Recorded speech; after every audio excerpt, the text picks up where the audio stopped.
सुख झाले ओ साजने तो हा विठ्ठल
शरण शरण हनुमंत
हरी शरण शरण हनुमंत शरण शरण हनुमंत शरण शरण हनुमंता शरण शरण हनुमंता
शरण हनुमंता तुम्हालो रामदूता काय भक्तीच्या त्या वटा मज लावाव्या सुभटा शूर आणि धीर स्वामी काजे तू सादर काय भक्तीच्या त्या वाटा मज लावाव्या सुभटा तुका म्हणे रुद्रा अंजनीची या कुमरा काय भक्तीच्या त्या वाटा मज लावाव्या सुभटा विठ्ठल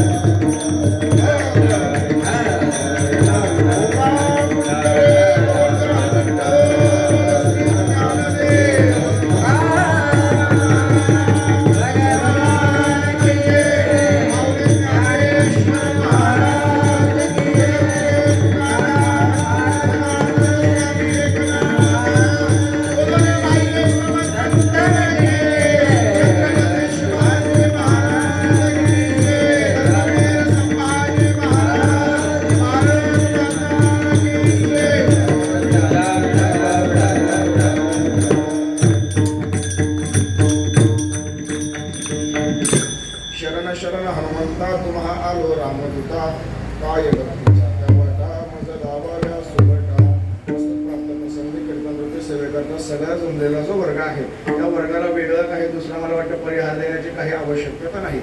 इतक्या सकाळी 5 वाजता ज्या अर्थी तुम्ही आम्ही येथे जमलेलो आहोत त्या अर्थी निश्चित पद्धतीने तुमच्या मनामध्ये आपण येथे कशासाठी आलेलो आहोत याच्याबद्दल शंका नाही किंवा तुम्हाला त्या ठिकाणी ज्ञात आहे. आज चैत्र शुद्ध पौर्णिमा असल्यामुळे त्या ठिकाणी या समयाला त्या ठिकाणी भगवंताचा जन्म होणार आहे.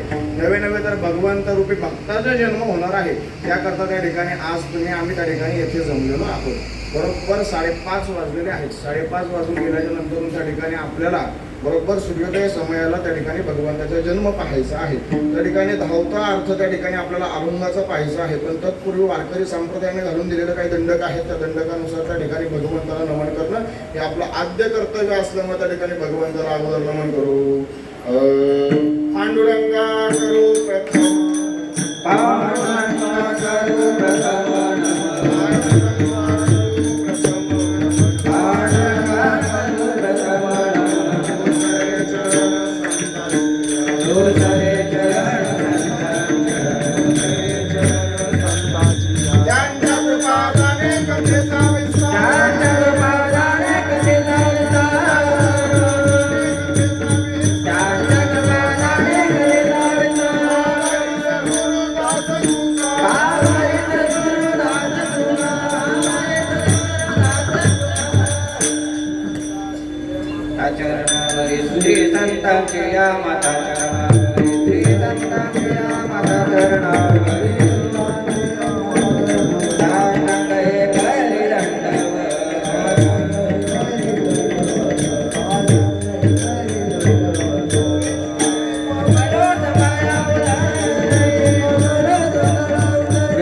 त्यांच्या कृपादाने कथेचा विस्तार बाबाजी सद्गुरु दास तुकार महायोग पीठे तदेवरत्यं परमंडलिकाय दातो मंडली समागत कृष्णं प्रमाणं सदन्नं परं ब्रह्मलिंगं भजे पांडुरंगं.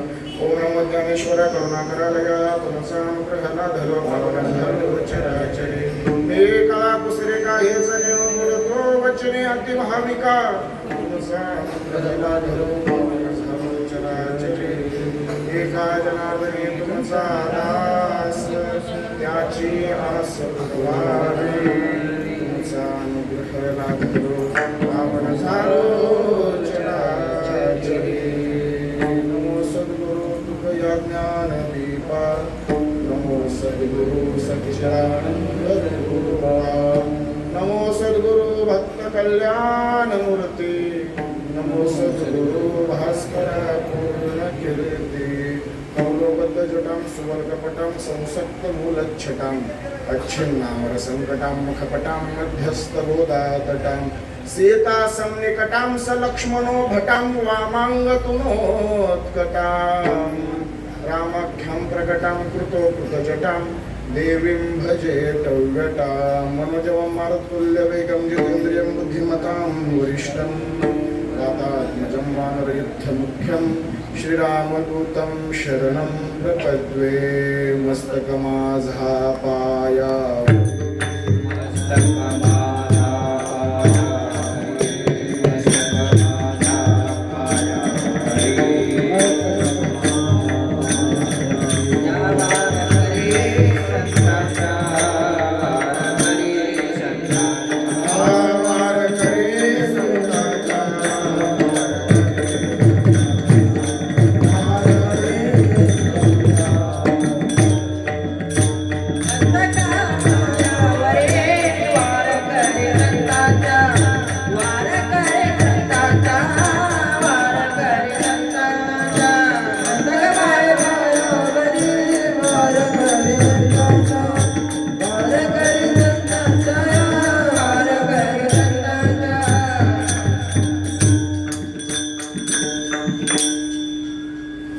भगवंताचा जन्मोत्सव आपण रामनवमीच्या दिवशी केला आणि आज त्याच ठिकाणी असणाऱ्या त्या भगवंताचाच अंश किंबहुना भगवंतच त्या ठिकाणी भक्त रूपामध्ये प्रकट झाले. त्यांचा जन्मोत्सव तुम्हाला आम्हाला इथे आज पाहायचा आहे.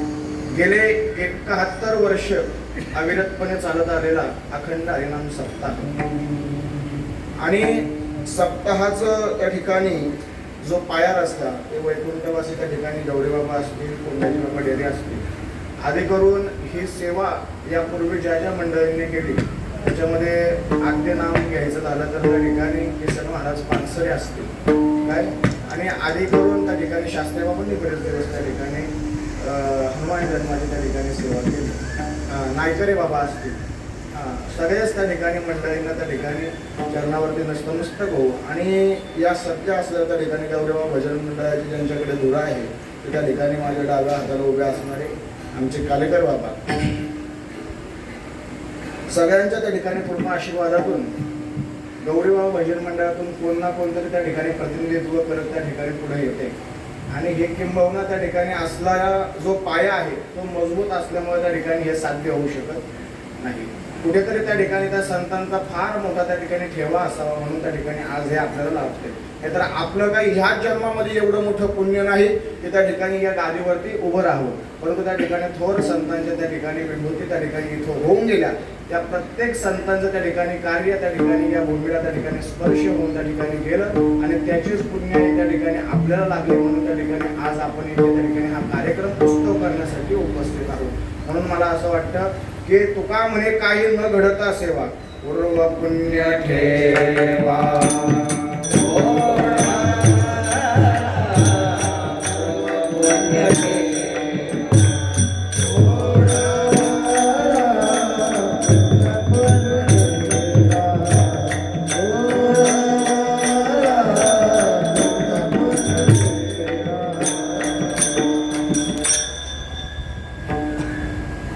माणसांना गर्दी जरी नसले तरी त्या ठिकाणी माणसं गर्दी असेल. सकाळी 5 वाजता त्या ठिकाणी सगळे काम धंदे सोडून ज्या अर्थे त्या ठिकाणी येथे महिला वर्ग आणि पुरुष वर्ग उपस्थित आहे त्या अर्थी भगवंताचा त्या ठिकाणी जन्मोत्सव आणि भगवंतावरती असलेलं निश्चित पद्धतीने तुमचं प्रेम दिसतं. आज तुम्ही भगवंताच्या जन्मोत्सवासाठी आलात, एके दिवशी त्याचं ऋण फेडण्यासाठी भगवंताला तुमच्या जन्मोत्सवाला यावं लागेल किंवा तुमच्या जन्माच्या वेळेला त्या ठिकाणी यावं लागेल. कारण का भगवंत जे जे आपण भगवंताला अर्पण करू त्याच्या दुप्पटपटीने भगवंत तुम्हाला देण्याचा प्रयत्न करत असतो. भगवंताने प्रत्येक गोष्ट करताना प्रयोजनार्थ केली, भगवंताने घेतल्याशिवाय काहीच दिलं नाही. पहा बरं, भगवंताने घेतल्याशिवाय काहीच दिलं नाही. असो, तुकोबारायांना विचारलं, तुकोबाराय त्या ठिकाणी तुम्ही जी भक्ती करता ती भक्ती नेमकी कोणाकडे पाहून करता? त्यावेळेला त्या ठिकाणी तुकोबाराय म्हणतात की बाबा रे, मी शरण जातो त्या ठिकाणी असणाऱ्या भक्तांचा शिरोमणी असणाऱ्या त्या ठिकाणी बजरंग बलीला, हनुमंताला. आणि एकदा शरण जात नाही तर दोनदा शरण जातो. शरण शरण. आणि पुढे त्या ठिकाणी विचारलं की तुम्ही अजूनपर्यंत अनेक विशेषणे वापरली, पण जी हे विशेषण कुणाला वापरलं नाही. परंतु त्या ठिकाणी हनुमंतरायाला असं विशेषण का? तर ते म्हणतात काहीतरी विशेष गुण हनुमंतरायामध्ये आहे, म्हणून त्या ठिकाणी मला म्हणावं लागलं शरण शरण जी हनुमंता. जी विशेषण वापरावं लागलं. जी म्हणजे त्या ठिकाणी आद्य मोठा त्या व्यक्तीसाठी वापरलं जाणारं विशेषण म्हणजे जी.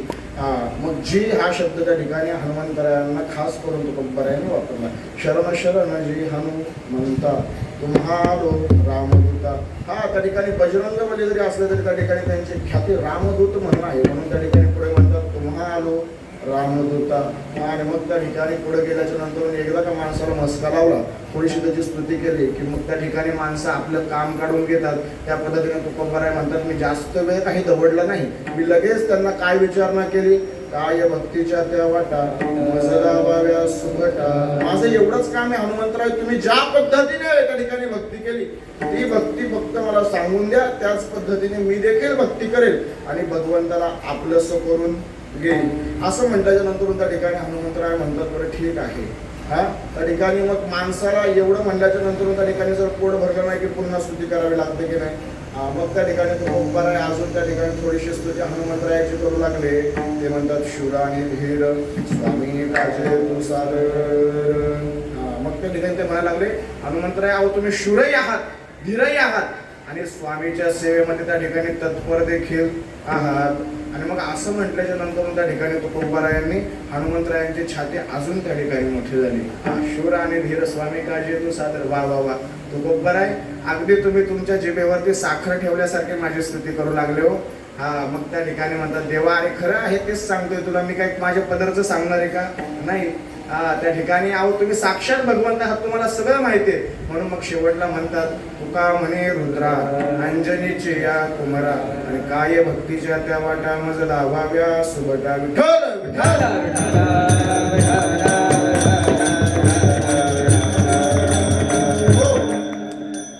हनुमंतरायांची एवढी स्तुती करून झाल्याच्या नंतर त्या ठिकाणी हनुमंतरायांना असं वाटू लागलं की बाबा रे आता तुकोबारायांना खऱ्या अर्थाने भक्ती कशी करावी हे सांगितलं पाहिजे.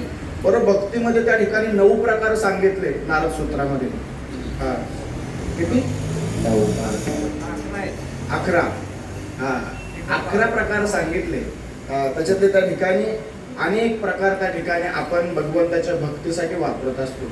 त्याच्यातलं कीर्तन हे साधन देखील भगवंताच्या भक्तीसाठी सांगितलं गेलं. मग त्या ठिकाणी कीर्तन तुम्ही म्हणाल फक्त कीर्तनकार बाबा एकटाच का? नाही नाही, कीर्तन ही एकट्याचा खेळ नाही. कीर्तनामध्ये त्या ठिकाणी संगीत आद्य म्हणून त्या ठिकाणी गायक मंडळींची साथ हवीच. कीर्तनामध्ये वाद्य त्या ठिकाणी अग्रगण्य म्हणून त्या ठिकाणी असणारं सात्विक वाद्य मृदुंगाची साथ हवेच. आणि बरं एवढे सगळेजण असल्याच्या नंतर कीर्तनकार असेल, गायक असेल, वाजवणारा असेल, कीर्तन होईल का? तुम्ही निश्चित पद्धतीने म्हणाल होईल, पण जर ऐकायलाच कोणी नसेल तर श्रोते विन वक्ता मोही माऊली म्हणतात. त्या ठिकाणी श्रोत्यांशिवाय वक्ता बोलूच शकत नाही. म्हणजे त्या ठिकाणी तुमचं देखील तिथे अग्रगण्य स्थान आहे. नवे नवे तर त्या ठिकाणी श्रवण करणाऱ्या मंडळींचं अग्रगण्य स्थान आहे पहिल्यापासून. म्हणूनच त्या ठिकाणी आपली परंपराच आहे की अनेक आपल्या असणारे ऋषी मंडळी संत त्या ठिकाणी या श्रवणाच्याच आधाराने काय झाले, श्रवणे कीर्तने झाले ते पावन.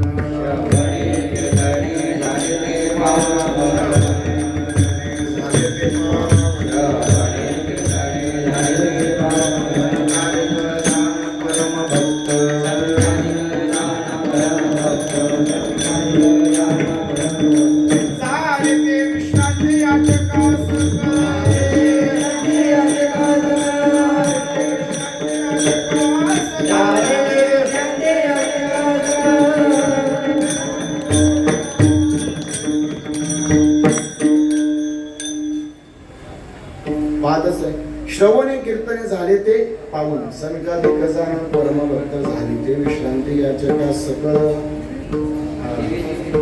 जे श्रीमूर्ती गया अशा पद्धतीने त्या ठिकाणी सांगितलं की आधी करून संतांची परंपरा असं की अनेक संत त्या ठिकाणी श्रवणाच्या आधाराने त्या ठिकाणी काय झाले तर मुक्त झाले.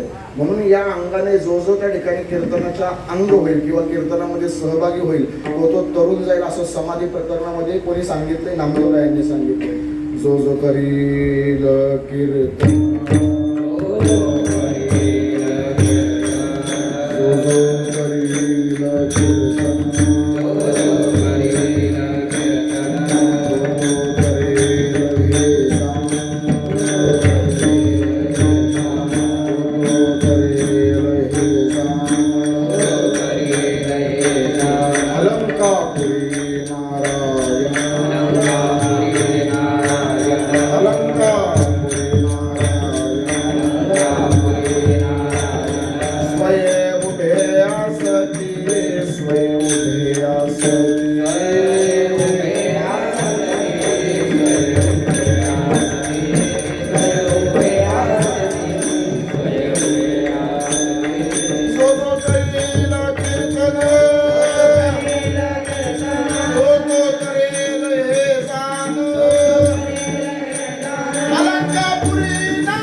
कीर्तनाचा भाग होईल तो तरुण गेल्याशिवाय निश्चित पद्धतीने राहणार नाही. हे तुम्हाला सांगण्याच्या पाठीमागचं कारण त्या ठिकाणी आपण करत असलेली क्रिया त्याच्यापासून आपल्याला काय लाभ भेटणार हे माणसाला माहिती असलं तर तो अधिक सजगतेने ती क्रिया करत असतो. तुम्हाला जर त्या ठिकाणी सांगितलं तुम्हाला हे कार्य केल्यानंतर तुम्हाला कुठल्याच पद्धतीचा मोबदला मिळणार नाही तर त्या ठिकाणी तुम्ही ते काम इतकं मन लावून करणार. माणसाची सहज वृत्ती आहे त्या ठिकाणी काय, जोपर्यंत माणसाला लाभ दिसत नाही तोपर्यंत मनुष्य कार्य करीत, आणि जोपर्यंत मनुष्य कार्य करीत नाही त्यावेळेला अनेक लोकांचं असं म्हणणं असतं की आम्ही कार्य करीत नाही म्हणजे त्या ठिकाणी कुठल्याच पद्धतीचा असणारं संचित आमच्या पाठीमागे जमा होत. काही कार्य न करणं हा देखील कार्य करण्याचाच एक भाग, हा देखील कार्य करण्याचाच एक भाग आहे. त्यामध्ये विशेष असं त्या ठिकाणी गुण मारुतीरायांमध्ये होता की मारुतीरायांनी त्या कामालाच त्या ठिकाणी आपल्या पायाखाली दाबून टाकलं होतं.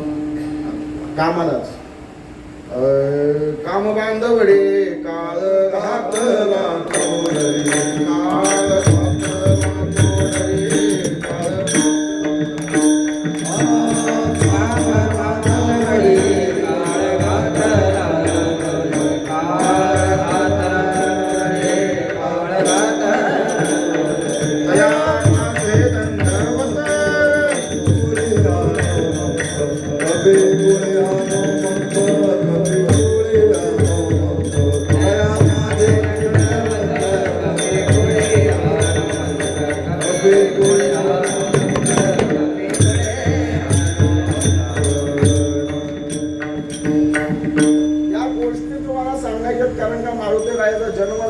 मारुतीरायाची उपासना केल्यानंतर हे गुण भगवंतामधले तुमच्या आमच्यामध्ये निश्चित पद्धतीने उतरणार आहे.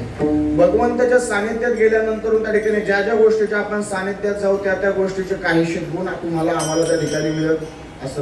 चोराच्या सोबत गेल्यानंतर त्या ठिकाणी त्याने सांगितलं की चिंधीकडे मन धावल्याशिवाय राहत नाही, आणि संतांच्या संगतीमध्ये गेल्यानंतर त्या ठिकाणी नामस्मरण घडल्याशिवाय राहत नाही. म्हणून त्या ठिकाणी कुठल्याही गोष्टीचे गुण आपल्या अंगी लागत असतात. ज्या अर्थी आपण मारुतीरायाच्या जन्मासाठी आलेलो आहोत, भक्ताच्या त्या ठिकाणी जन्मासाठी आलेलो आहोत, हा नवे नवे तर त्या ठिकाणी भगवंत रूपी अंशाच्या जन्मासाठी आलेलो आहोत, त्यांचे गुण आपल्यामध्ये उतरल्याशिवाय राहणार. त्यांच्या सगळ्यात मोठा गुण होता तोच काय, त्यांनी कामाला आपल्या पायाखाली ठेवलं होतं. नवे नवे तर त्या ठिकाणी शास्त्र पुराण असे सांगतात की त्या ठिकाणी असणाऱ्या शनिदेवाला देखील हनुमंतरायांनी पराभूत केलेलं. जो कर्माचा फलदाता आहे त्या कर्म फलदात्याला देखील हनुमंतरायांनी पराभूत केलं. इतकी शक्ती हनुमंतरायांच्या अंगी आली होती. ती कशामुळे आली होती? भक्तीमुळे. आणि भक्ती त्या ठिकाणी द्विधा असावी काय, काल शास्त्री बाबांनी प्रवचनामध्ये त्या ठिकाणी सांगितलं की अनेक प्रकारचे भक्त होऊन गेले आणि अनेक पद्धतीने त्या ठिकाणी त्यांनी भगवंताला प्राप्त करण्यासाठी भक्ती केली. मग त्यामध्ये सगळ्यात त्या ठिकाणी पहिल्यांदा त्यांनी सांगितलं द्वैत असेल आणि अद्वैत असेल. अद्वैत म्हणजे त्या ठिकाणी शंकराचार्य आणि द्वैत म्हणजे मध्वाचार्य. आणि मग त्या ठिकाणी मध्वाचार्यांचा जर त्या ठिकाणी आपण बारकाईने विचार केला तर त्या ठिकाणी शंकराचार्यांच्या शिष्यांनी शास्त्री बाबांनी सांगितलं की मध्वाचार्यांचे जेवढे काही ग्रंथ होते तेवढे नेस्तनाभूत करण्याचं म्हणजे संपवण्याचं कार्य केलं. का तर द्वैत भक्ती जर त्या ठिकाणी पुढे आली तर सदैव त्या ठिकाणी द्वैत भाव लोकांमध्ये राहील. परंतु वारकरी संप्रदायाने द्वैत आणि अद्वैत या दोन्ही गोष्टींना स्वीकारलेलं आहे. वारकरी संप्रदाय या अद्वैत ज्ञानाच्या देखील पलीकडे गेलेला आहे. लक्षात घ्या बरं. वारकरी संप्रदाय फक्त द्वैत किंवा अद्वैत या भानगडीत गुंतून राहिलेला नाही. त्या ठिकाणी स्वतः माऊलीच म्हणतात काय कान्होबा तुझी भोंगडी सांगली, कान्होबा तुझी भोंगडी सांगली, आम्हासे का दिले वांगुली रे, आम्हासे का दिले वांगुली रे, तुझी भोंगडी सांगली. रक्तरेत दुर्गंधी जंतू नरकमुताने भरली रे. हा त्या ठिकाणी ते सांगतात की भगवंता तू द्वैत केलंस रे, तुझी मात्र घोंगडी चांगली ठेवली. ही असणारी त्या ठिकाणी नवा ठाई फाटून गेली आणि ती तू आम्हासी दिदली रे. आणि मग त्याच ठिकाणी असणारे माऊली एके ठिकाणी काय म्हणतात माहितीये का, मी तू पण जाऊ दे, मी तू पण जाऊ दे,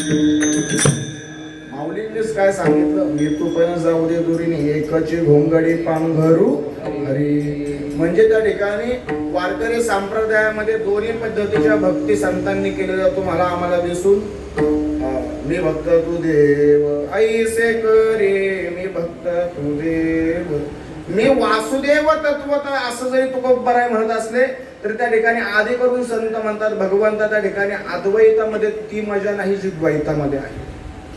काय अद्वैतामध्ये ती मजा नाही जी द्वैतामध्ये आहे. थोडक्यात सांगू का त्या ठिकाणी मला सांगा, गुळ बनण्यामध्ये जास्त मजा आहे का गुळ खाण्यामध्ये जास्त मजा आहे? गुळ खाण्यामध्ये अधिक मजा. आपण जर त्या ठिकाणी स्वतः गुळरूपच होऊन गेलो तर गुळाचा आस्वाद स्वतः गुळ घेईल का? आपण जर त्या ठिकाणी स्वतःच नदी बनून वाहू लागलो तर जल पिल्यानंतर जी तृप्तीची कल्पना आहे किंवा त्या ठिकाणी जी येणारी अनुभूती आहे ती आपल्याला प्राप्त होईल का? आपण जर त्या ठिकाणी स्वतःच वृक्ष होऊन गेलो तर आलेली फळं आपल्याला खाता येतील का? बोलत सर नाही. म्हणजे त्या ठिकाणी द्वैत भाव असणं हे वारकरी संप्रदायाला मान्य आहे. किंबहुना द्वैत भाव असल्याशिवाय भगवंताची भक्तीच करता येऊ शकत नाही. हा भाव संतांना माहिती आहे. बरोबर की नाही?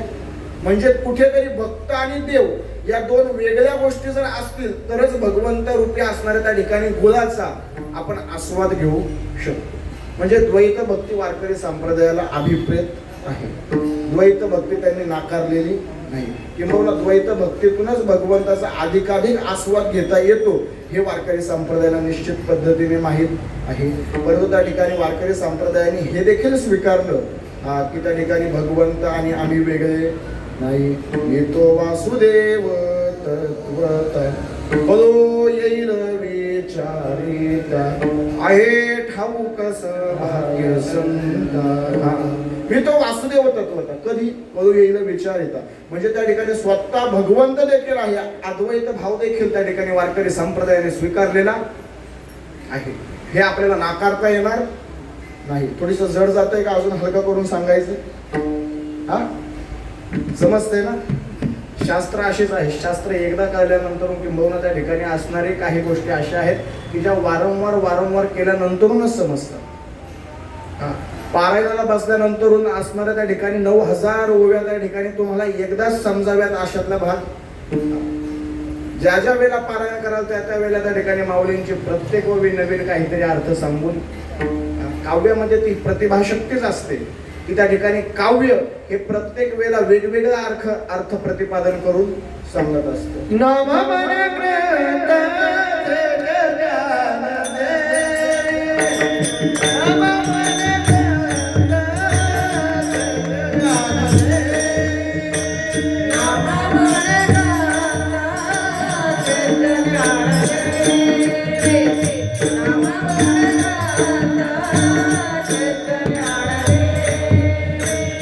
एकतरी होय अनुभवाने, एकतरी होय अनुभवाने.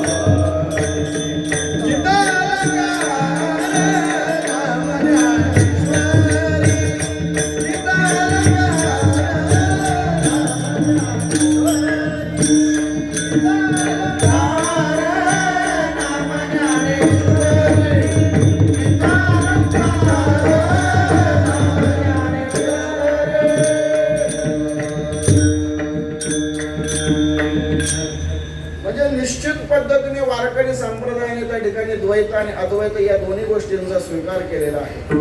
ज्या अर्थी या दोन्ही गोष्टींचा स्वीकार केलेला आहे त्या अर्थी त्या ठिकाणी भगवंताची पूजा करण्यासाठी द्वैत भावातून केली तरच ती करता येऊ शकते. आपण जर स्वतःला सकाळी उठल्यानंतर म्हटलं मी तो वासुदेव तत्वता, भगवंताला काही ठिकाणी आंघोळ घालण्याच्या ऐवजी मी तो वासुदेव तत्वता, भगवंताला नैवेद्य दाखवण्याच्या ऐवजी मी तो वासुदेव तत्वता, भगवंताला गंध लावण्याच्या ऐवजी स्वतःलाच मी तो वासुदेव तत्वता, आणि भगवंताला काय अर्पण करण्याच्या ऐवजी स्वतःच मी तो वासुदेव तत्वता, मग त्या ठिकाणी भक्ती करता येईल का? साध्य होईल का? साध्य होऊ शकत. म्हणजे द्वैत भावातूनच भक्ती साध्य करता. परंतु त्या ठिकाणी अंतरंगामध्ये अद्वैत भाव असेल आणि द्वैत भाव बाह्य रंगामध्ये असेल तर निश्चित पद्धतीने त्या ठिकाणी बाह्य भूताने त्या ठिकाणी जो आनंद मिळतो तोच त्याच्या अंतरंगामध्ये मिळल्याशिवाय राहणार. अनेक संतांनी बाह्य अंगाने पूजा केली किंवा भगवंताला बाह्य अंगाने त्या ठिकाणी आळवण्याचा प्रयत्न केला. ते बाह्य अंगाने आळवताना त्या ठिकाणी द्वैत भावातून भगवंताकडे समरस होऊन गेले, पण अंतःकरणामध्ये दुःखद यातना किंवा त्या ठिकाणी दुःखद भावना राहिली. लक्षात ठेवा बरं का. काकड्याची शेवटची मालिका जर तुम्ही उचलली, शेवटचं जर चरण पाहिलं तर काय, आसुवे दाटली उभारुनी आणि नामावाट पाहे. म्हणजे नामदेवरायांनी भक्ती केली, बाह्य अंगाने केली. भगवंत आता तू दर्शन द्यावा ही नामदेवरायांची इच्छा होती, परंतु आतमध्ये जर अद्वैत भाव अंतःकरणामध्ये ठसवलेला असता की भगवंत माझ्यापासून दूर नाही, तर मग आसुवे दाटली असती का? म्हणजे ज्या अर्थी त्या ठिकाणी आपण भक्ती करतो त्यावेळेला बाह्य अंगाने भगवंताला आळवायचं असतं, बाह्य अंगाने भगवंताच्या जवळ जाण्याचा प्रयत्न करायचा असतो, आणि अंतरंगामध्ये तो माझ्या जवळच आहे असा भाव आपल्या ठिकाणी असणं फार गरजेचं आहे. तरच त्या ठिकाणी मला असं वाटतं जितका आतमधून आनंद मिळेल तितका बाह्य भूतीने त्या ठिकाणी आपल्याला आनंद मिळवता येईल. आणि खरा आनंद त्या ठिकाणी असणाऱ्या परमार्थामध्येच आहे. संसारामध्ये जे काही तुम्ही श्रम कराल किंवा संसारामध्ये जे काही कष्ट कराल ते सगळे विफल आहे. संसारामध्ये केलेल्या श्रमाला कधीच त्या ठिकाणी फलभूती मिळू शकत नाही, आणि परमार्थामध्ये केलेले श्रम कधीच वायाला जाऊ शकत. कथाभाग आपला श्रमाकडे वळवायचं नाही, परंतु तुम्हाला सांगण्याच्या पाठीमागचं कारण आहे की भगवंताला त्या ठिकाणी आळवायचं असेल तर त्या ठिकाणी बाह्यभूतीने द्वैत भावातून आळवावं लागतं, आणि अंतरंगामध्ये त्याच्या अद्वैत भाव असणं गरजेचं आहे. आणि हेच वारकरी संप्रदायाला अभिप्रेत आहे. त्याच्यापेक्षा वेगळं काही अभिप्रेत त्या ठिकाणी माऊली स्वतः म्हणतात की जवळी असता जग जीवन का धांडोली सेवन एकाग्र करी मन तेने तू पावसी समाधान रे शिवनाम शीतलमुखी. माऊली म्हणतात अरे काही नाही, जवळच भगवंत आहे, काय तुला दुसरं कुठे जायची गरज नाही. त्या ठिकाणी एकाग्र फक्त चित्त कर, भगवंत तुला समोर दिसल्याशिवाय राहणार. हेच तुकोबरायांना देखील अभिप्रेत होतं. ठाईच बाई सोनी करा एक चिंतन आवडी अनंत. अरे वा वा. म्हणजे त्या ठिकाणी संतांनी सांगितलं अंतरंगामध्ये त्या ठिकाणी कुठला भाव ठसवायचा आहे, तर अद्वैत भाव ठसवायचा आहे, आणि बाह्य रंगामध्ये त्या ठिकाणी द्वैत भाव असला पाहिजे. कारण की बाह्य रंगामध्ये जर द्वैत भाव नसेल तर कुठेतरी अहंकाराचे कुणूक माणसाला लागल्याशिवाय राहणार. त्या ठिकाणी फार आपल्याला स्वतःला वासुदेव वाटायला लागलो आपण, की त्या ठिकाणी मग आपल्या अंतकरणामध्ये काय निर्माण होईल, तर अहंकार निर्माण होईल. आणि अहंकार निर्माण होण्याच्या पाठीमागचं कारण म्हणजे त्या ठिकाणी कामच निर्माण होईल. आणि हा कामच त्या ठिकाणी सारलेला तुकोबरायांनी पाहिला, आणि पाहिल्यामुळे त्या ठिकाणी तुकोबराय बाह्य अंगाने आणि अंतरांगाने दोन्ही अंगाने त्या ठिकाणी भगवंताला शरण गेले. आणि शरण गेल्याच्या नंतर पहिल्याच चरणामध्ये विनंती करू लागले, काय शरण शरण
आपण शरण जात नाही तोपर्यंत दोन्ही अंगाचं महत्व आणि दोन्ही अंगामध्ये असणारी त्या ठिकाणी खुमी आपल्याला कळू शकत नाही. म्हणून तो खूप बरं आहे दोनदा शरण गेले. बरं का?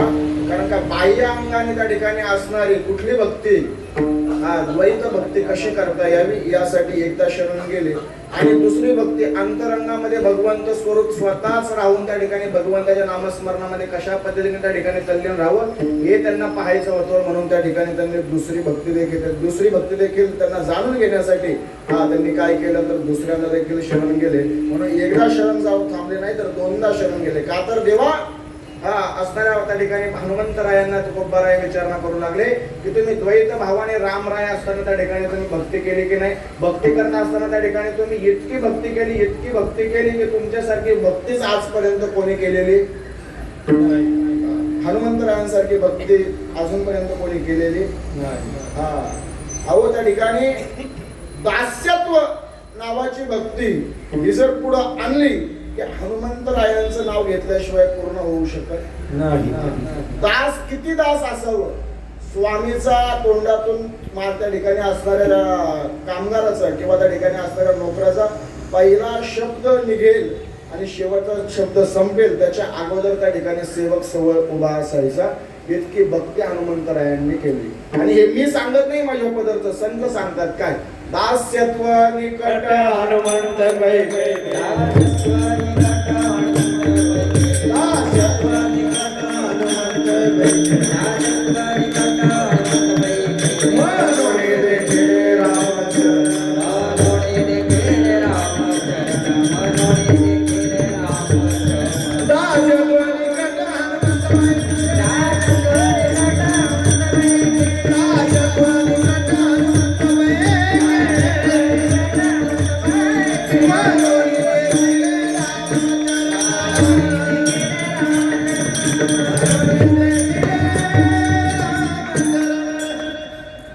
तुकोबारायांनी काहीतरी पाहिलं आणि पाहिल्याशिवाय त्या ठिकाणी त्यांनी हनुमंतरायांना शरण दिली अहो त्या ठिकाणी संत हे इतके हुशार आहेत की त्या ठिकाणी भगवंताला कशा पद्धतीने उठवायचं हे जर संतांनाच विचारावं बरं का.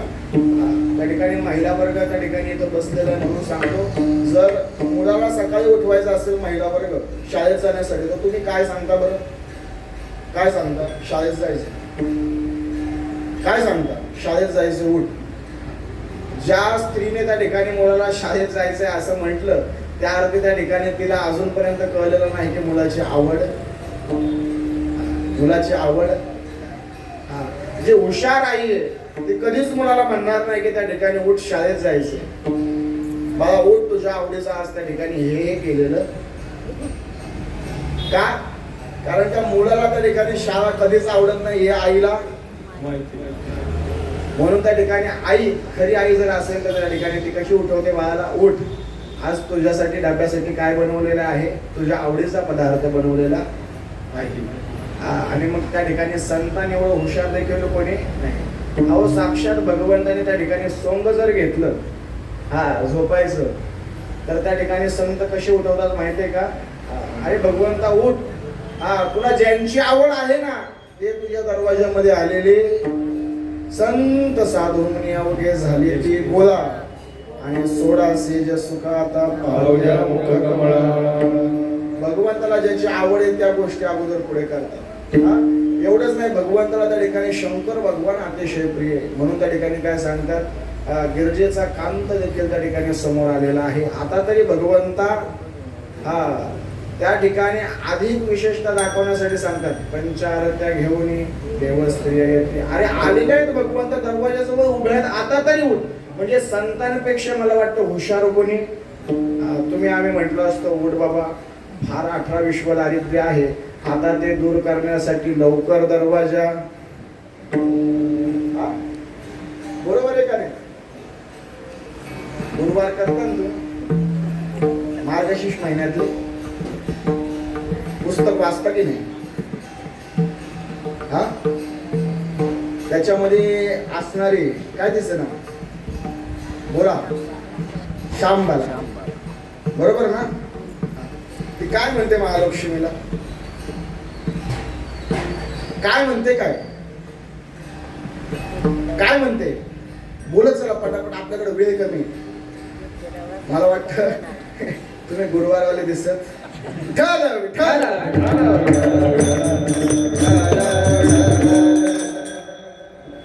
भगवंताकडे जी गोष्ट मागायची किंवा कुणाकडेही काही गोष्ट मागायची तर ती संतांकडून जाणून घ्यावी कशा पद्धतीने मागावी. अचानक गेल्याच्या नंतर मला ही गोष्ट हवी आहे, ती गोष्ट मिळेलच असं शाश्वत देऊ शकत नाही. म्हणून त्या ठिकाणी थोडीफार समोरची स्तुती करावी, थोडंफार त्या ठिकाणी समोरच्याला सणाच्या झाडावरती चढवावं. मग त्याच्याकडून काहीतरी मिळत असतं. हे जे मंडळी हे कार्य करतात त्यांना ही गोष्ट बरोबर. काही मंडळींना त्या ठिकाणी अशा पद्धतीची सिद्धी प्राप्त आहे की एखादा माणूस वर्गणीला 1 रुपयाही देत नसेल आणि ते जर मागायला गेले तर 1000 रुपये घेऊन आल्याशिवाय त्या ठिकाणी रिटर्न येणार नाही. इतके त्या ठिकाणी, कारण की त्यांना अनुभव असतो कशा पद्धतीने माणसाला कुठे चढवायचं कुठे उतरवायचं. आणि तशाच पद्धतीचा अनुभव संतांना अतिशय उच्च कोटीचा असल्यामुळे संतांना माहिती आहे की भगवंताला किंवा भक्ताला किती स्तुती अभिप्रेत आहे. त्या ठिकाणी हनुमंतरायांना सांगितलं, हनुमंतराय द्वैत भावातून भगवंताची स्थिती कशा पद्धतीने केली, द्वैत भावातून त्या ठिकाणी रामरायाला कसं आळवलं ते तर सांगाच. परंतु रामराय त्रेतायुगामध्ये गेल्याच्या नंतरून, बरोबर का? रामराय त्रेतायुगामध्ये गेल्याच्या नंतरून पण द्वापार युगामध्ये त्या ठिकाणी कृष्णाच्या वेळेला पण तुम्ही रामरायाच्या शिवाय कसे राहिले हा अंतरंगात असलेला अद्वैत भाऊ पण सांगा. काय जो माणूस त्रेतायुगामध्ये रामाशिवाय, रामाच्या नामाशिवाय, भगवंताच्या समीपाशिवाय राहू शकत नाही, किंबहुना तो भेटण्यासाठी त्यांची तळमळ आहे आणि ते भेटल्यानंतर त्या ठिकाणी क्षणभर देखील बाजूला होत नाही. किंबहुना विभीषणाने विचारल्याच्या नंतर स्वतःचं हृदय फाडून दाखवलं आणि सांगितलं रामराय माझ्या अंतरंगामध्येच आहे, सीतामय्या माझ्या अंतरंगामध्येच आहे, त्यांच्यापासून मी भिन्न. कथाभाग तुम्हाला सांगून मला वेळ घ्यायचा नाही. त्या अर्थी त्या ठिकाणी त्यांना ठाऊक आहे की त्रेतायुगामध्ये इतका जवळ राहणारा हनुमंतराय त्या ठिकाणी द्वापार युगामध्ये वेगळा कसा काय भगवंताशिवाय राहिला. म्हणून निश्चित पद्धतीने अंतरंगामध्ये कुठेतरी त्या ठिकाणी भाव हनुमंतरायांचा असावा अद्वैत. म्हणून त्या ठिकाणी त्यांना रामरायाची द्वापार युगामध्ये तशी फारशी गरज लागलेली नाही. हे त्यांना कुठेतरी ठाऊक होतं. म्हणून त्या ठिकाणी असणारी त्रेतायुगामध्ये केलेली कुठली द्वैत भक्ती आणि त्या ठिकाणी द्वापार युगामध्ये या पृथ्वी तलावावरती राहून त्या ठिकाणी रामरायाच्या त्या ठिकाणी अंतर्ध्यान अंतर्मुख होऊन त्या ठिकाणी केलेली भक्ती. नवे नवे तर चिरंजीव पदांमध्ये चिरंजीव त्या ठिकाणी सांगितले. सात चिरंजीवांमध्ये हनुमंतराय आज देखील कलियुगामध्ये देखील आहेत आणि त्या ठिकाणी कुणाची भक्ती करतायत. रामरायाची भक्ती करतात. हे कशाच्या जीवावरती साध्य आहे तुम्हाला सांगतो. एकदा मनुष्य त्या ठिकाणी एखाद्या गोष्टीला जॉईन झाला आणि त्याच्यापासून सुटायचं म्हटलं तर त्या ठिकाणी तो मनुष्य संपल्याशिवाय राहत नाही. मला फारसा वेळ घ्यायचा नाही पण तुम्हाला आता जाता जाता सांगतो. ज्या स्त्रीचं स्वतःच्या पतीवरती फार प्रेम आहे काय, ज्या स्त्रीचं स्वतःच्या पतीवरती फार प्रेम आहे ते पती विरह झाल्याच्या नंतर ती या जगातच राहू शकत. तुम्हाला रडून सांगायची गरज. आणि हेच पुरुष मंडळींना देखील ज्या पुरुषाचं स्वतःच्या स्त्रीवरती अतोनात प्रेम आहे तो पत्नी गेली की तो स्वतःचा देह ठेवल्याशिवाय राहणार. त्याला वेगळा ठेवायची गरज नाही. हे बंधन आहे लक्षात घ्या. म्हणजे त्याच ठिकाणी इतकी आतोनात भक्ती करणारे हनुमंतराय रामराया त्या ठिकाणी त्यांचा अवतार कार्य संपून गेल्याच्या नंतरून देखील द्वापार युगामध्ये आहे. आता हे मी माझ्या पदरचं सांगत नाही बरं का. हनुमंतराय होते कशावरून. ध्वजावरी वानरू तो मूर्तिमंत शंकरू सारथी शारंग धरू अर्जुन. त्या ठिकाणी द्वापार युगामध्ये अर्जुन होऊन गेला कृष्णरायाच्या काळामध्ये आणि त्यावेळेला हनुमंतराय त्याच्या रथावरती होते. म्हणजे याचा अर्थ त्रेतायुगानंतर द्वापार युगामध्ये देखील हनुमंतराय होते. नवे नवे तर हनुमंतरायांना चिरंजीव म्हणून त्या ठिकाणी आशीर्वादच लाभलेला आहे की जोपर्यंत त्या ठिकाणी हे पृथ्वी हे जग आहे तोपर्यंत तुम्ही असणार आहात.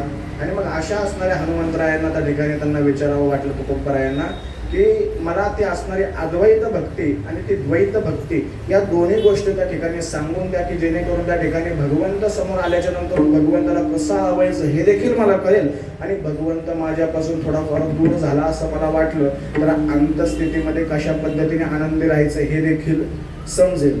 आणि ह्या दोन्ही भावना त्या ठिकाणी विचारायच्या म्हणून दोनदा शरण गेलं तुकोबराय. शरण शरण आणि नंतर विशेषण वापरलं जी हनुमंता.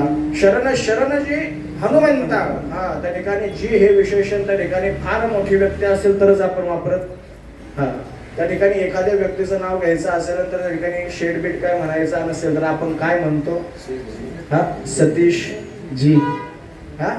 आज आपल्यामध्ये सतीश जी उपस्थित आहे बरोबर ना. त्याने काय होतं माणसाच्या नावासमोर जी विशेषण लावलं की मग त्याची उंची म्हणून त्या ठिकाणी दोनदा शरण गेल्याच्या नंतर त्यांनी विशेषण वापरलं जी. शरण शरण जी हनुमंता. मग त्या ठिकाणी हनुमंतरायांना विनंती केली काय शरण शरण जी हनुमंता आणि तुम्हालो रामदूता. आम्हाला ठाऊक आहे त्या ठिकाणी तुम्ही रामाचे दूतच आहात म्हणून त्या ठिकाणी आम्ही तुम्हाला शरण आलेलो आहोत. मग ते आम्ही कशासाठी आलेलो आहोत हे तुकोबरायांनी विलंब न करता अभंगाच्या दुसऱ्या चरणात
त्या ठिकाणी त्यांनी काय विचारलं की आता जास्त वेळ लावत नाही त्या ठिकाणी हनुमंतराय माझ्या मनामध्ये मी तुम्हाला शरण येण्याच्या पाठीमागचं कारण लगेचच सांगून टाकतो. कारण की एखाद्या व्यक्तीच्या जवळ गेल्यानंतर त्या ठिकाणी जास्त विलंब चांगल्या उचित गोष्टी करता लावायचा.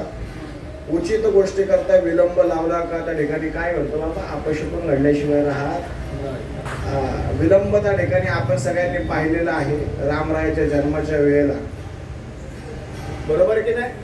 विलंब लावला म्हणून गारीने काय केला, कशामुळे, विलंबामुळे. पायस पात्र घेऊन आल्याच्या नंतर त्या ठिकाणी अग्निनारायणाने लगेचच सांगितलं होतं काय,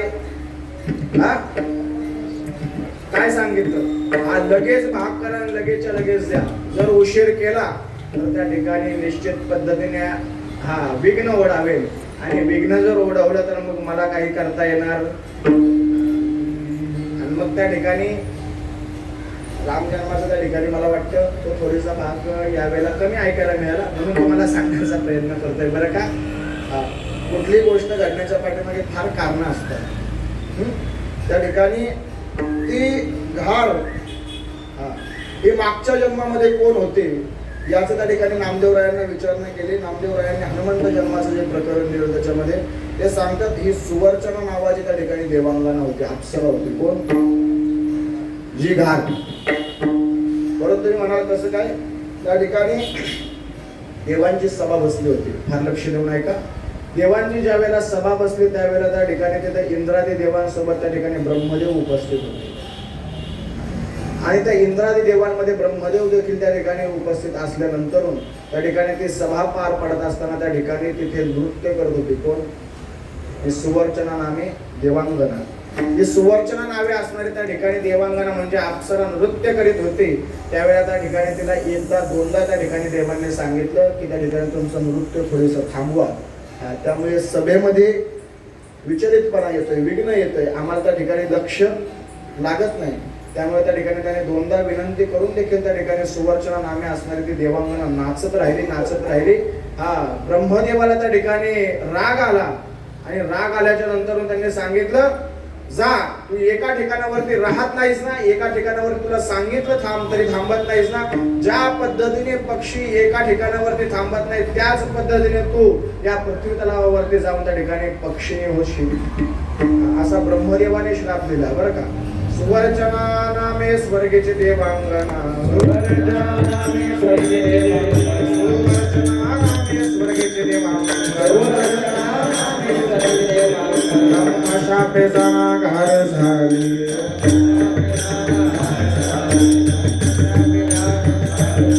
सुवर्चना नामे स्वर्गेचे देवांगना,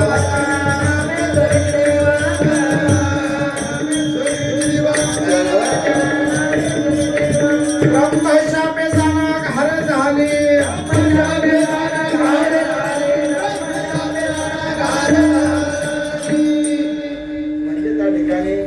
घार झाली. मग घार झाल्याच्या नंतर एकदा शिक्षा भेटल्याच्या नंतर माणूस आपोआप सुधारतो बरं का. माणसाला सुधारवायची गरज लागत नाही. मग त्या ठिकाणी आता ती म्हटली ब्रह्माने श्राप दिलाय म्हटल्यावरती तो काय विफल जाणार. मग ते विनवणी करून लागून या पाया विनविते तुम्हाला. त्या ब्रह्मदेवाची आराधना करू लागले. ब्रह्मदेवा काय श्राप देऊन टाकला, मी काय माझ्या स्वतःसाठी नाचत होते का, तुमचं मनोरंजन व्हावं, तुम्हाला थोडीसा विरंगुळा व्हावा देव लोकांना म्हणूनच नाचत होते, आणि मग का बरं असा श्राप द्यायचा तुम्ही. ते म्हणते तुला दोनदा सांगून ऐकता आलं नाही म्हणून त्या ठिकाणी मला अनावधानाने त्या ठिकाणी तुला शिक्षा मिळावी किंवा त्या ठिकाणी दोनदा दिलेलं त्या ठिकाणी तू पालन केलं नाही आज्ञेचं म्हणून त्या ठिकाणी मला तुला तिसऱ्यांदा श्राप द्यावा लागला. आता ते म्हटले हा श्राप तर काही विफल जाणार नाही, पण याच्यातून उशाप मग काहीतरी द्या. मग त्या ठिकाणी तिला सांगितलं तू जरी पक्षिणी झालीस, जरी घार झालीस, तरी त्या ठिकाणी तुझ्या हातून या पृथ्वी तलावावरती फार मोठं कार्य घडेल आणि ते कार्य घडत्या क्षणी त्या ठिकाणी तुझी शापातून मुक्तता होईल. म्हणून त्या ठिकाणी फार मोठं कार्य त्या घारीच्या हातातून त्या ठिकाणी घडलं, फार मोठं कार्य. आणि अंजनी माता देखील कोण होती माहितीये का, अंजनी माता देखील अप्सराच होती. अंजनी माता देखील त्या ठिकाणी अप्सराच होती.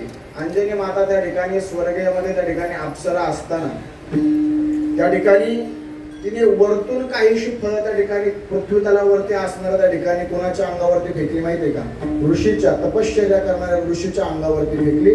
आणि फेकल्याच्या नंतर त्या ऋषीची तपश्चर्या मोडली. तपश्चर्या मोडल्याच्या नंतर असणाऱ्या त्या ठिकाणी अप्सरेला त्या ठिकाणी श्राप मिळाला. आणि तो श्राप मिळाल्याच्या नंतर त्या ठिकाणी तिला सांगितलं, ज्या ज्या वेळेला तू त्या ठिकाणी तुला आवडेल त्या पुरुषाच्या समोर जाशील त्या त्या वेळेला त्या ठिकाणी तुला वानराचं रूप घ्यावं लागेल. हा श्राप मिळाला. तिने देखील त्या ठिकाणी असणाऱ्या त्या ऋषी महंतांची त्या ठिकाणी काय केली तर क्षमा मागितली. क्षमा मागितल्याच्या नंतर त्या ठिकाणी संत उदार उदार भांडार साबून शाप लगेच जाऊन टाकला. जा म्हणे अप्सरे, त्या ठिकाणी तुला निश्चित पद्धतीने त्या ठिकाणी काय होईल तर तुला वानराचं रूप ज्या वेळेला तुला त्या ठिकाणी कोणताही गोष्ट आवडेल त्यावेळेला घ्यावं लागेल. हे जरी असलं तरी देखील त्या ठिकाणी तुला उश्शाप देतो की तुझ्या पोटी त्या ठिकाणी साक्षात तेजस्वी बालक त्या ठिकाणी या पृथ्वी तलावरती येईल, त्याचं नाव लौकिक होईल. असा उश्शाप मिळाल्याच्या नंतर त्या ठिकाणी तिला निश्चित पद्धतीने वाटलं की फार मोठं काहीतरी नियोजन आपल्याकडून घडणार आहे. आणि मग तीच असणारी अंजनी माता त्या ठिकाणी केसरी राजाला त्या ठिकाणी मिळते.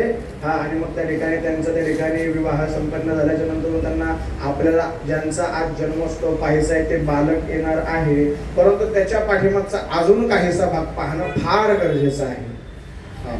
त्या ठिकाणी हा भाग पायस पात्राचा भाग येण्यासाठी त्या ठिकाणी वसिष्ठ हे जरी त्या रामकुलातले त्या ठिकाणी कुलगुरू असले तरी देखील वसिष्ठांना त्या ठिकाणी ठाऊक होतं की यज्ञ हा कोणी केला पाहिजे तर शृंगी ऋषींनीच केला पाहिजे. बरं, शृंगी ऋषींनी हा यज्ञ करायचा म्हटलं तर त्या ठिकाणी यज्ञ करण्याच्या पाठीमागची काहीशी त्या ठिकाणी कारणं पाहावी लागतात. यज्ञ करायला असं तसा माणूस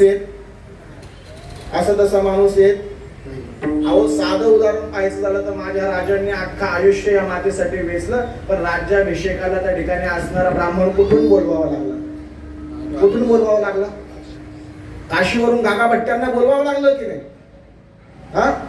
म्हणजेच त्या ठिकाणी इथे या भारतभूमीमध्ये मला वाटतं चालत आलेली परंपराच आहे काय की ज्या व्यक्ती आहेत ज्यांच्याकडून ते कार्य करून घ्यायचं आहे त्या व्यक्ती किती जरी दूर असल्या तरी देखील त्यांना घेऊन आल्याशिवाय ते कार्य संपन्न होत नाही. असू द्या, लौकिक भाग बाजूला ठेवा आणि पुढे चला.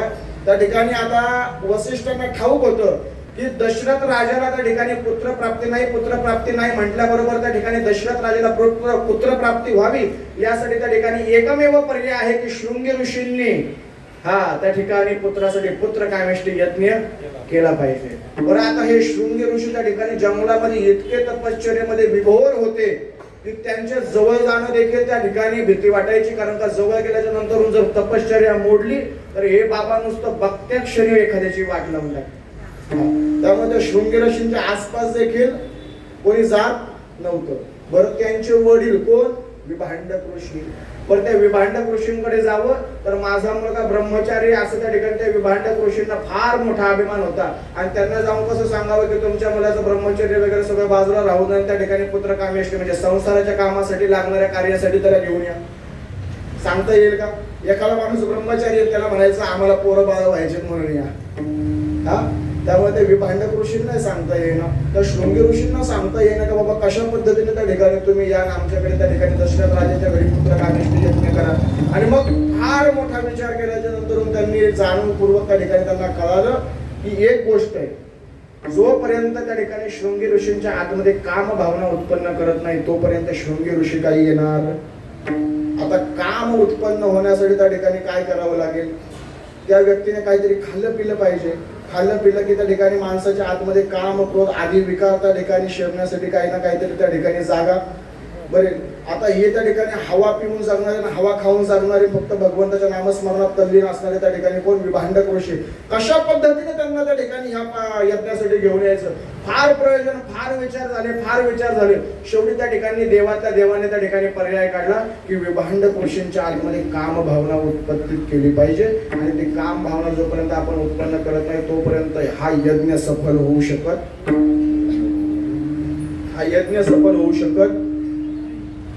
आणि मग त्या ठिकाणी त्यांना हे असं कळलं. मग कळल्याच्या नंतर त्यांनी विचार केला की आता काम कसं उत्पन्न करायचं. काम उत्पन्न करण्यासाठी फार महत्वाचं एक मुख्य कारण सांगितलं की त्यांनी काहीतरी खाल्लं पाहिजे. खाल्लं तर त्या खाण्याच्या माध्यमातून आपण त्यांच्या आतमध्ये कामाचा शिरकाव करून देऊ. आता जो माणूस खातही नाही पितही नाही त्याच्या आतमध्ये काम करायचं मग देवतेने काय डोकं चालवलं असेल माहितीये का? देवतेंनी त्या ठिकाणी असणाऱ्या गारांमध्ये साखर मिश्रित केली आणि त्या गारांचा पाऊस पडला. पावर देव त्यांचं डोकं त्या गारांचा पाऊस पडला आणि त्या गारा पडता पडता त्या ठिकाणी ते जे पाणी होतं त्या काही गारा त्या ठिकाणी जटेमध्ये राहिल्या आणि त्या जटेतलं पाणी त्या ठिकाणी गोडगोड येऊन त्या ठिकाणी ओठापर्यंत आलं. आणि त्या ठिकाणी आपल्या इंद्रियांचा स्वभावच आहे की त्या ठिकाणी विषयाचा भोग घेणे. बरोबर ना? माऊली स्वतःच सांगतात काय, विषयाचा परिपाडू गोड परमार्थ लागे कडू आणि कडू विषय तो गोडू जीवासी त्या ठिकाणी कडू जरी असला तो संसारामध्ये पण गोड लागणारा विषय त्या ठिकाणी असणाऱ्या शृंगी ऋषींना फार आवडू लागला. एक थेंब ओठावरती पडला, ओठातून आतमध्ये गेला, गोड वाटला, अजून दुसरा थेंब गेला, तिसरा थेंब गेला आणि मग त्यांना कळलं की त्या ठिकाणी आता हे खाल्ल्यानंतर त्या ठिकाणी फार चांगली चव लागते. कडू विषय तो गोडू जीवासी झाला. जीवाचा मूळ स्वभाव असल्यामुळे त्या ठिकाणी कडू विषय तो गोडू जीवासी झाला. आणि मग तो जीवासी झाल्याच्या नंतर यांच्या शृंगी ऋषींच्या आतमध्ये काम भावना अशा पद्धतीने देवतांनी पोहोचवली. आणि मग ती शृंगी ऋषींच्या आतमध्ये काम भावना एकदा गेली की मग मात्र त्या ठिकाणी माणसाच्या आतमध्ये एकदा काम जागृत झाला की मग माणूस त्या ठिकाणी काय करतो, इथे थांबत नाही. कारण का माणसाला इथे त्या ठिकाणी काम असल्यानंतर आतमध्ये एका ठिकाणी माणसाचं चित्तच देऊ शकत नाही. आणि ह्याच कामावरती हनुमंतरायांनी ते मात्र वेगळी बाजी मारून नेली. त्या ठिकाणी असणाऱ्या खेळ्यामध्येच वर्णन आलंय की हे हनुमंतराय कामावरती विजय मिळवताना कशी आहे. खेळा माझी एक हनुम्या शहाणा खेळा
हनुमंतरायांना त्या ठिकाणी माहिती होतं काय, खेळा माझी एक हनुम्या शहाणा कडे काम व्यसनी रे. ते कामाच्या भानगडीत कधीच गुंतले नाही.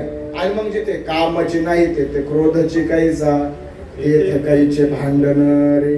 रामरायाची आवड मोठी तेने लंके भोवते पेने रे. म्हणून लंके पेने रे. अशा पद्धतीने त्या ठिकाणी रामरायांना ठाऊक होतं की कशा पद्धतीने त्या ठिकाणी भगवंताला आळवलं पाहिजे. म्हणून त्या ठिकाणी मग असा विचार केला की रामराय म्हणजे हनुमंतराय कोण होते. शूर तर होतेच होते परंतु त्यांच्याकडे धीर देखील होता की कशा पद्धतीने आलेल्या परिस्थितीला सामोरं गेलं पाहिजे. म्हणून तिसऱ्या चरणामध्ये त्या ठिकाणी शूर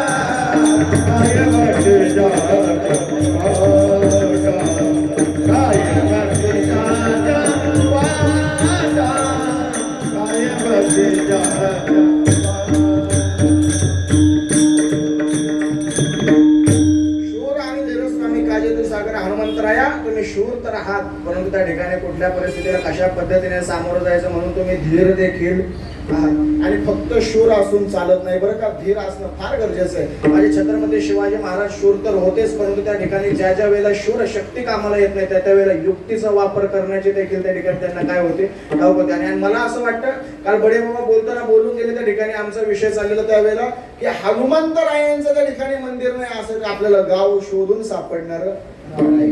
कारण का त्या ठिकाणी रामदास स्वामींनी शक्तीची स्थापना या त्या ठिकाणी असलेल्या मुघल सत्तेला उलथवून टाकण्यासाठी व्हावी म्हणून गावोगावी जाऊन हनुमंतरायांची स्थापना केली.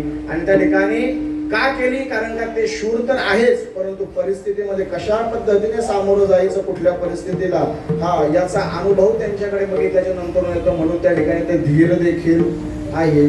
ज्या वेळेला त्या ठिकाणी पन्हाळगडाला वेढा बसला त्यावेळेला त्या वेढ्यातून बाहेर कसं यायचं, हे त्या ठिकाणी माझ्या राजांना बुद्धी देणारे कोण होते तर साक्षात हनुमंतरायच होते. दुसरं तिसरं कोण, कारण की त्यांचे गुरु कोण होते, रामदास स्वामी तुकाराम महाराज. त्यांनी भक्ती कोणाची केली, हनुमंतरायांची. आणि मग ती जर भक्ती हनुमंतरायांची असेल तर त्यांना बुद्धी देणारे कोण असतील, साक्षात हनुमंतराय. म्हणजे स्वराज्याचं त्या ठिकाणी फार मोठं जर का त्या ठिकाणी ही ध्वजा उभारली असेल माझ्या राजाने, तर त्याच्या पाठीमागे त्या ठिकाणी शक्तीचा फार मोठ्या त्या ठिकाणी होता हात, ते म्हणजे हनुमंतरायांचा, शिवाचा, साक्षात शिवाचा अवतार त्या ठिकाणी आपण हनुमंतरायांना म्हणतो. आपण कुठं होतो, विभांडक ऋषींचा त्या ठिकाणी मुलगा शृंगी ऋषी, त्याच्या आतमध्ये कामाची भावना उत्पन्न झाली. कामाची भावना उत्पन्न झाल्याच्या नंतर मग सांगितलं वसिष्ठांनी, आता जा, त्याच्या आतमध्ये काम भावना उत्पन्न झालेली आहे, आता त्या ठिकाणी त्या काम भावनेत त्याला गुंतवून त्याला इकडे घेऊन ये अयोध्येला. मग त्या ठिकाणी आता दुसरं तिसरं काहीच विचार न करता या दशरथ राजाला एक कन्या होती, तिचं नाव होतं शांता. आणि मग त्या ठिकाणी असणाऱ्या दशरथ राजाने स्वतःचीच कन्या त्या ठिकाणी त्या शृंगी ऋषींना अर्पण केली. तिच्यासोबत विवाह करून त्या ठिकाणी घर जावई म्हणून त्यांना आपल्या घरी घेऊन, फार मोठ्या लोकांची डोके असतात. मग आता घर जावई आल्याच्या नंतर जावयाला सांगितल्याच्या नंतर जावई काम करणार नाही का, मग त्या ठिकाणी असणाऱ्या बहीण, मुलगी नाही बरं का, बहीण, दशरथ राजाची बहीण, त्या शांतीला त्या ठिकाणी अर्पण केलं. आणि मग तिला घरी घेऊन आले. घरी घेऊन आल्याच्या नंतर त्या ठिकाणी ही बातमी तर विभांडक ऋषींना कळली की माझ्या मुलाचं ब्रह्मचर्य यांनी अधपतन केलं. त्या ठिकाणी ते फार रागारागाने आले. म्हणजे आता ज्यांनी हे कार्य केलं असेल त्याला श्राप देऊन संपूर्णच टाकतो. अयोध्येच्या भीतर आल्याच्या नंतर त्या ठिकाणी त्यांनी सुनेचं मुख पाहिलं. सुनमुख पाहिल्यानंतर त्या ठिकाणी त्यांचा राग शांत झाला. राग शांत झाल्याच्या नंतर त्या ठिकाणी विभांडक ऋषींना बाजूला सारलं. विभांडक ऋषी म्हणू लागले की आता त्या ठिकाणी मला सुनमुख मिळाले, बाकीचं काही होऊ द्या, तुमचा यज्ञ त्या ठिकाणी पुढे चालू द्या. यज्ञाला त्या ठिकाणी सुरुवात केली. यज्ञाला सुरुवात केल्याच्या नंतर त्या ठिकाणी एक भाग आल्याच्या नंतर तो एक भाग तिघींमध्ये वाटला. तिघींमध्ये वाटल्याच्या नंतर त्या ठिकाणी पहिला भाग कौशल्या मातेला दिला. म्हणून त्या ठिकाणी कोणाला राग आला, कैकेयीला राग आला. आणि कैकेयीला राग आल्याबरोबर त्या ठिकाणी काय उशीर झाला. उशीर झाल्याबरोबर त्या ठिकाणी सुवर्चना नावे त्या असलेल्या घारीने तो पिंड घेतला. आणि त्या ठिकाणी ती आकाशात उडून गेली. आकाशात उडून गेल्याच्या नंतर त्या ठिकाणी तिकडं मातंग ऋषींच्या सांगण्यावरून त्या ठिकाणी असणारा केसरी आणि त्या ठिकाणी अंजनी माता तपश्चर्या करत होती ऋषीमुखी पर्वतावरी. आणि ऋषीमुख पर्वतावरी अंजनी माता त्या ठिकाणी केसरी असणाऱ्या त्या ठिकाणी राजा तपश्चर्या करता करता त्या ठिकाणी त्यांना शंकराने आशीर्वाद दिला की त्या ठिकाणी तुम्हाला काय हवंय असं विचारल्याच्या बरोबर तुम्हीच आमच्या पोटी यावे अशी इच्छा त्यांच्या आतमध्ये उत्पन्न झाली. आणि ही इच्छा आतमध्ये उत्पन्न झाल्याच्या नंतर त्या ठिकाणी तुमच्याच सारखा यावं म्हणल्याच्या नंतर शंकर भगवान म्हणू लागले, माझ्यासारखा मीच, माझ्याशिवाय दुसरा कोणी नाही, मी स्वतःच तुमच्या उदरामध्ये त्या ठिकाणी जन्म घेईल असा आशीर्वाद भगवान शंकराने दिला. आणि मग त्या ठिकाणी त्यांचं इष्टदैवत पवनदेव असल्यामुळे त्या पवनदेवाच्या साह्याने त्या ठिकाणी शंकर भगवानाकडे पोहोचता आलं. मग त्या ठिकाणी आता ते प्रयोजन साधायचंय म्हणून त्या ठिकाणी त्या घारीच्या हातातून तो पिंड कसा झटकायचा म्हणून वाऱ्याने म्हणजे पवन देवाने तो पिंड झटकला आणि तो अंजनी मातेच्या हातामध्ये टाकला. आणि तो अंजनी मातेच्या हातामध्ये टाकल्याच्या नंतर त्या ठिकाणी नामदेवरायांना विचारलं, नामदेव कशा पद्धतीने भगवंताचा जन्मोत्सव होतो. ते म्हणतात जन्मोत्सव होण्या अगोदर त्या ठिकाणी भगवंताचं नामस्मरण करणं फार गरजेचं आहे. विठोबा रखुमाई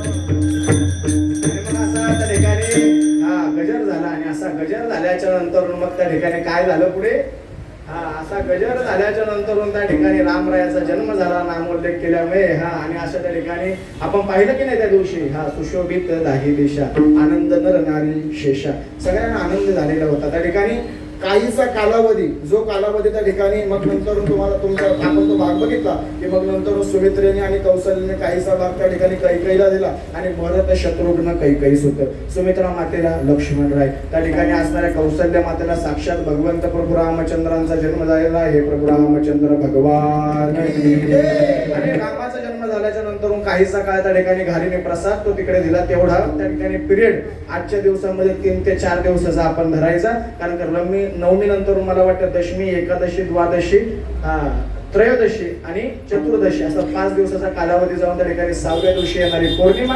आणि त्या पौर्णिमेच्या दिवशी त्या ठिकाणी तो भाग जो कैकेयीच्या हातातून घेतला तो असणारा पूर्ण भाग त्या ठिकाणी कोणी खाल्ला तर अंजनीने सेवन केला आणि अंजनीने सेवन केल्यानं अंजनीचं तप होतं म्हणून हनुमंतराय त्यांच्या उदरामध्ये त्या ठिकाणी आले आणि त्या ठिकाणी हेच त्या ठिकाणी सांगितलं अभंगाच्या शेवटच्या चरणात तुका म्हणे रुद्रा तुका म्हणे रुद्रा तुका म्हणे रुद्रा तुका म्हणे रुद्रा तुका म्हणे रुद्रा अंजनी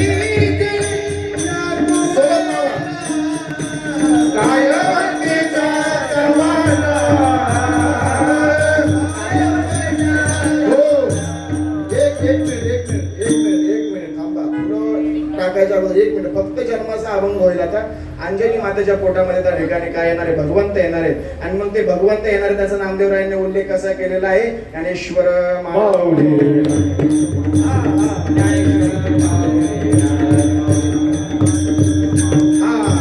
मी अभंग म्हणतो पुढे आणि मी पुढे अभंग म्हणताना त्या ठिकाणी तुम्ही मागून म्हणायचं आणि मागून म्हणताना त्या ठिकाणी भगवंताचा आपल्याला जन्मोत्सव करायचा आहे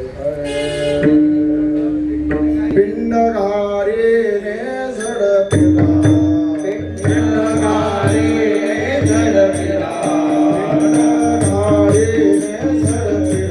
पिंडकारीने झडपिला अंजनीने तो सेविला अंजनीने तो सेविला सगळ्यांनी म्हणायचंय अंजनीने तो सेविला अंजनी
जन्मोत्सव झाला आणि मग त्या ठिकाणी हनुमंतरायांचा जन्मोत्सव झाल्यानंतर त्या ठिकाणी अंजनी मातेला आणि असलेल्या त्या ठिकाणी कुणाला तर केसरी राजाला फार आनंद झाला आणि त्याच्यासोबत भगवंताला देखील अयोध्येमध्ये आनंद झाला की आपल्या सोबत कार्य करणारे या पृथ्वी तलावरती आलेलं आहे किंबहुना आपल्या सोबतच नाही तर आपलं अवतार कार्य संपल्याच्या नंतर देखील या पृथ्वी तलावरती ज्याचं वास्तव्य असणारे आशा असणाऱ्या हनुमंतरायांचा जन्म झालेला आहे.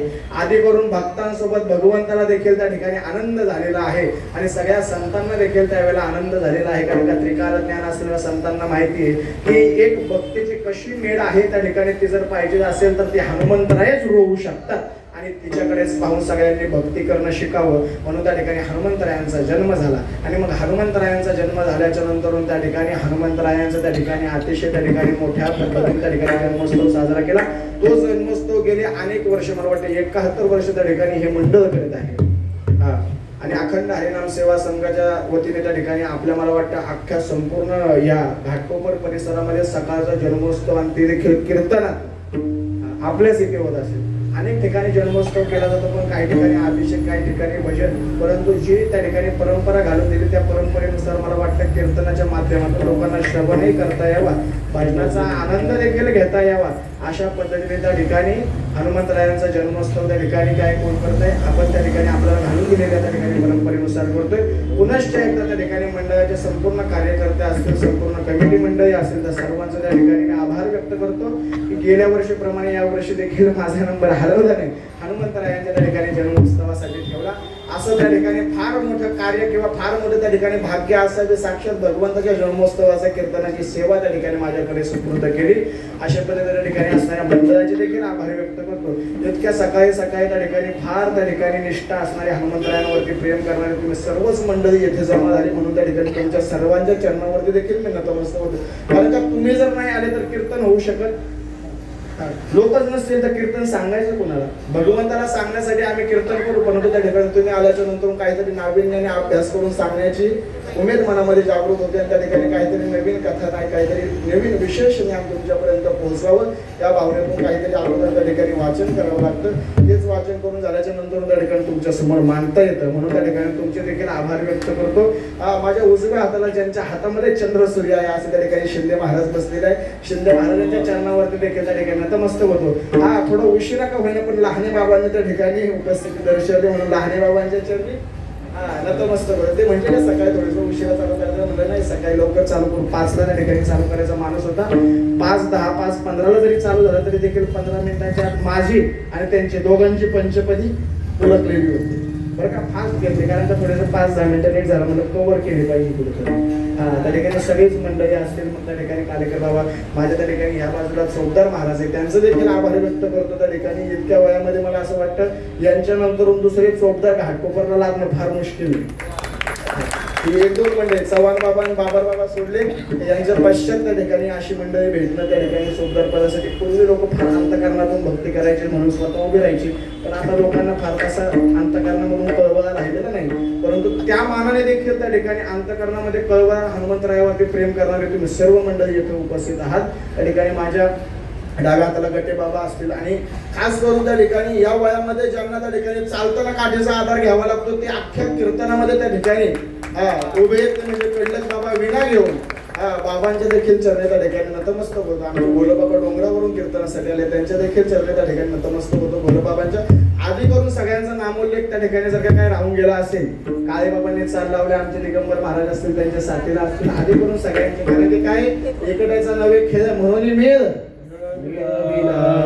किंवा त्या ठिकाणी सेवेलागे सेवक झालो ही भावना सगळ्यांच्या अंतकरणामध्ये आहे म्हणून त्या ठिकाणी आपण सगळेजण येथे त्या ठिकाणी सेवक झालेलो आहोत आणि सेवक पद त्या ठिकाणी आपल्याला भूषवायचं आहे. हनुमंतरायांनी ज्या पद्धतीने भूषवलं त्या पद्धतीने आपल्याला भूषवायचं आहे. त्या म्हणून त्या ठिकाणी हनुमंतरायांच्या जन्मोत्सवासाठी आपण सगळेजण येथे उपस्थित झालेलो होतो. म्हणून त्या ठिकाणी हनुमंतरायांच्या चरणी त्या ठिकाणी ही सेवा करतो. रामचंद्रांच्या चरणी त्या ठिकाणी ही सेवा समर्पित करतो. जर काही चुकला असेल काय तर तो माझ्या वाणीचा दोष समजा आणि हनुमंतरायांच्या चरणी अर्पण करा.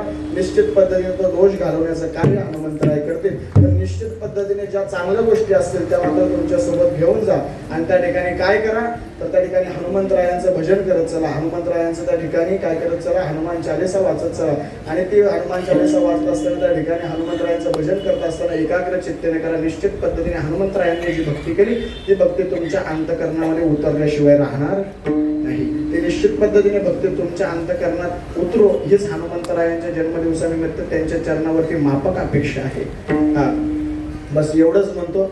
ज्ञानेश्वर माऊली तर भजन झालेलं आहे. ज्या पद्धतीने त्या ठिकाणी तुम्हाला सांगतो, सत्ययुगामध्ये कोणाशिवाय पर्याय नव्हता, परशुरामाशिवाय पर्याय नव्हता, त्रेतायुगामध्ये राजा रामाशिवाय पर्याय नव्हता आणि त्याच्यानंतरून कोण त्या ठिकाणी द्वापार युगामध्ये बळीरामाशिवाय पर्याय नव्हता. तसं या कलियुगामध्ये देखील कोणाशिवाय पर्याय नाही. तुकाराम तुकाराम तुकाराम तुकाराम तुकाराम तुकाराम तुकाराम